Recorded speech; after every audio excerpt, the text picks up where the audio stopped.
Buenas tardes, este es el parte médico relacionado al COVID-19 en el estado de Yucatán. Adelante, doctor. Gracias, licenciada.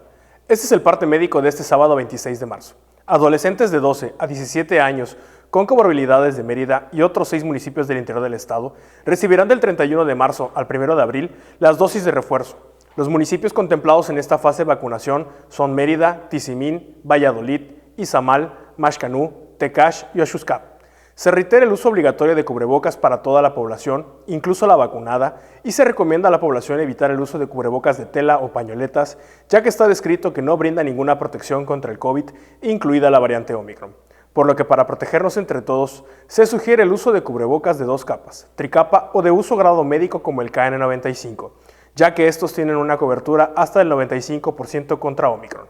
Como se ha señalado, en la reapertura económica los datos más importantes son la ocupación hospitalaria y los ingresos diarios. El día de hoy tenemos 21 pacientes en hospitales públicos. 102.614 pacientes ya se recuperaron, no presentan síntomas ni pueden contagiar. Esta cifra representa el 93% del total de contagios registrados, que es de 109.588. Hoy se detectó un nuevo contagio de coronavirus en Mérida.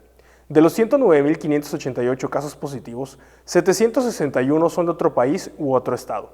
Específicamente en Mérida se han diagnosticado 68.563 personas contagiadas de coronavirus, que viven 17.648 en la zona norte, 16.723 en la zona oriente, 6.511 en la zona centro, 10.934 en la zona sur y 16.747 en la zona poniente. En este parte médico se reportan 2 personas fallecidas, 2 hombres de 74 y 83 años de edad, uno residía en Humán y uno en Motul. Entre sus principales enfermedades se encontraban hipertensión y asma.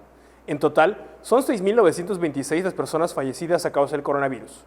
De los casos activos, 59 están estables, aislados, monitoreados por personal médico de los servicios de salud de Yucatán.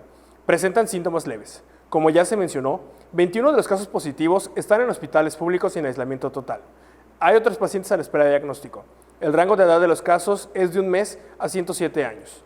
Los indicadores semanales del semáforo estatal de salud marcan color verde. Hasta aquí el reporte, licenciada. Gracias, doctor. Estaremos actualizando esta información todos los días por este medio. Gracias.